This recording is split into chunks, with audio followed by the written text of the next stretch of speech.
cuando ellos estuvieron de escuela fue que yo vine acá. Cuenta el abuelo que de niño él jugó entre árboles y risas y alcatraces de color. Recuerda un río transparente y sin olor donde abundaba. Decía que esto eran áreas, piedras volcánicas, pues. Ajá. Hicieron, pues nunca nos dieron, digamos, el resultado del estudio. Sin embargo, aquí atrás, entre Mocama y Peñón, hay un lugar que le llaman el volcán. El primerito que vino por aquí fue Claudio Collante, y después vino Isabel Martínez, y después vivimos nosotros. Ellos venían decían Mocamo abajo, decían Mocamo arriba y Mocamo abajo. Entonces nosotros vivíamos Mocamo arriba, y ellos en ese tiempo todavía nosotros ni nos habíamos mudado, y cuando ellos pasaron para este lado, todavía no estaba la calle, todavía no estaba nada.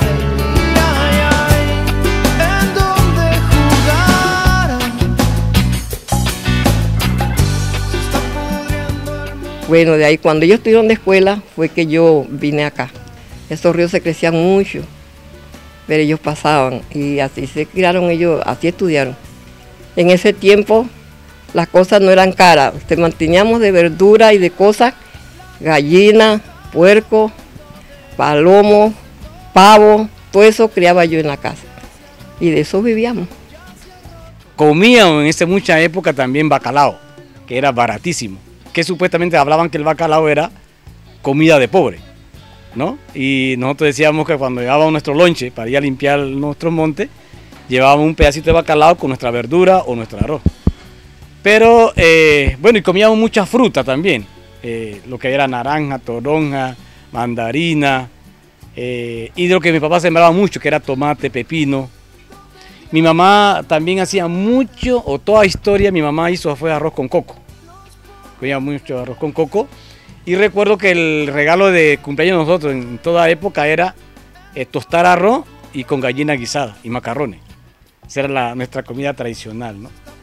Y de fiesta, exactamente. Vente conmigo, moreno, yo te daré lo que pueda, y yo te daré lo que pueda, yo te daré lo que tenga. Vente conmigo, moreno.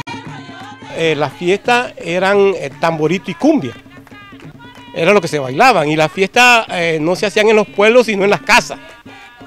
En las casas era que se hacían, por ejemplo, en un cumpleaños, en un matrimonio, pero más lo que se celebraban los cumpleaños y los bautizos.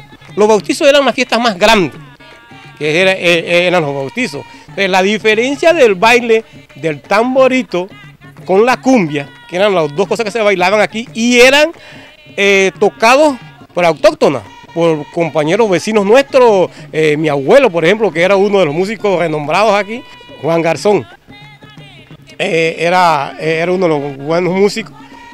Y la diferencia del tamborito y la cumbia es que el tamborito lo cantaban las mujeres, cantaban el tamborito, y la cumbia era a base de pura acordeón y tambor y los otros implementos. Adentro, mujeres, adentro que tiran bala, tiran bala, tiran bala, adentro que tiran bala.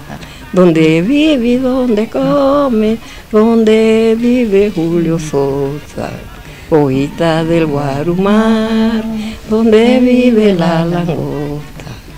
Esos son tamboritos viejísimos. Julio Sosa, ¿quién era Julio Sosa? Julio Sosa era un hombre que quizás que había hecho y lo pusieron en el tamborito. Entonces eran las grandes fiestas que se hacían y venían de todos los poblados circunvecinos. Cuando se hacía una fiesta se invitaba a todo el mundo y venían a la fiesta, y era una fiesta muy buena.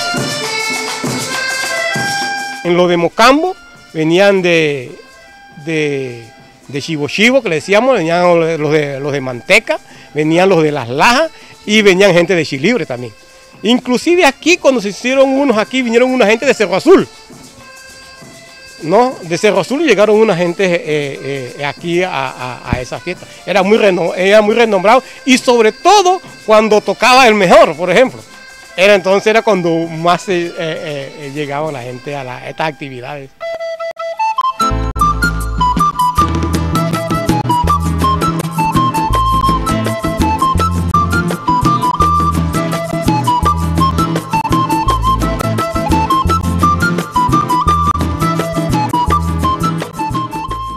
Por aquí habían tigres, habían todos los bichos esos malos porque era pura montaña.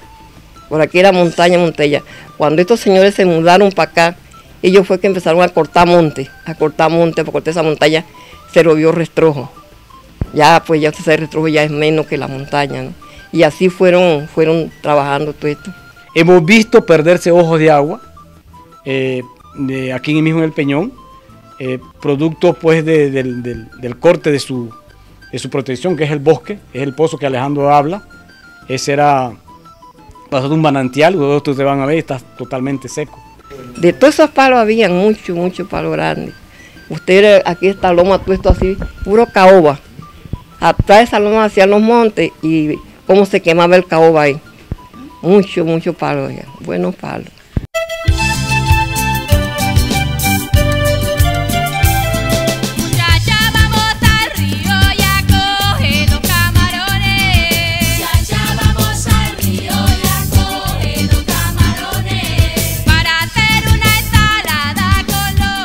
Habían muchos camarones y había uno de los bichos que sí les gustaba, pero yo nunca casi me gustó el camarón.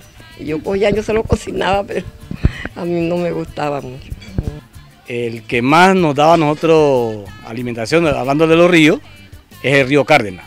Es donde para la Semana Santa nos íbamos a pescar con nuestros padres ahí, lo que eran pues las sardinas, los camarones. Eso era exclusivamente para Semana Santa. El resto del año no pescábamos. El río, por ejemplo, de Cárdenas, tenía pocos camarones. Sin embargo, aquí en las cabeceras de las lajas lo que abundaba era el camarón y no había un solo pescado. No había pescado. Aquí lo que abundaba en la cabecera de las lajas es el camarón. Y habían varias clases de camarón. Uno que le decíamos muy rico, me acuerdo que decíamos manigordo. Porque ese camarón tenía un brazo grande, bien gordo, y el otro chiquitito. Y entonces por eso le decíamos manigordo, muy famoso. O sea, entonces hay como todo elemento por qué luchar, por qué defender, por qué decir que hay que organizarse para que estos recursos no se pierdan. Porque de verdaderamente pasar donde hay un recurso hídrico a pasar a ser un desierto son dos aspectos que todo ser humano debe conocer.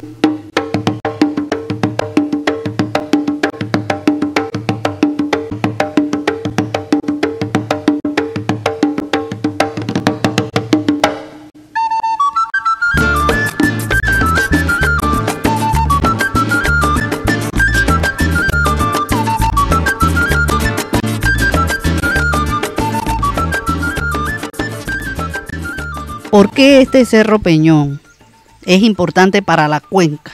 ¿Qué es lo que ustedes están planteando con hacer de este cerro? ¿Sí? ¿Por qué es importante? Este cerro es tan importante para lo que es el agua y para la cuenca, porque aquí nacen tres importantes ríos. Nace el río Cárdenas, que es el que abastece el mayor afluente del lago de Miraflores, por la batería abastecen a las mismas compuertas. Ese río es importante y ese río nace aquí en Peñón. El otro río importante que también nace es el río Chilibre, que es el que desemboca en el Chagre, que es una de las fuentes muy importantes que tenemos y nace aquí precisamente en el Peñón. Y el otro río también que nace aquí en el Peñón es el río Las Lajas, que es el mayor afluente del río de Juan Díaz. Y todos nacen aquí en la mera cima del Cerro Peñón. Entonces para eso es importante. Por lo tanto nosotros siempre hemos estado cuidando lo que son los ojos de agua, nunca lo hemos descuidado, porque en primera instancia de allí era que agarrábamos el agua. Porque conocemos al detalle dónde nacen los 5 ojos de agua del Cárdenas, los 10 o 8 que tiene el Lajas, los 5 o 6 que tiene el Chilibre. O sea, lo tenemos ahí es interesante conocerlo porque hay unos que nacen bajo piedra, otros así del barranco. Pero no se han mencionado solo ríos importantes, pero mi mamá cuando hablaba de la quebrada La Sonadora, la quebrada La Pasmosa, que tampoco se le ha dado con mucha relevancia a estas quebradas, que son las afluentes pues a los ríos importantes. sí, a los diferentes ríos. Pero es importante cuando tú ves el chorrito de agua de un ojo de agua, y que es como una lagrimita, después a un par de metros abajo ya tú ves cómo se va formando el gran río. Entonces es como un fenómeno interesantísimo, porque tú ves la lagrimita ahí, pero al final vas viendo la corriente, y diferentes corrientes forman el gran río. Aquí yo creo que para dar el significado de lo que es Cuenca, el Peñón también te brinda físicamente, técnicamente, todos los elementos de lo que es una cuenca. La parte alta, la captación de agua, y te va a hacer el ojo de agua.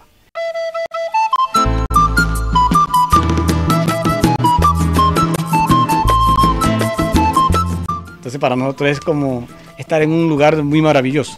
No porque vivamos acá, sino que ustedes también lo están viendo que es así.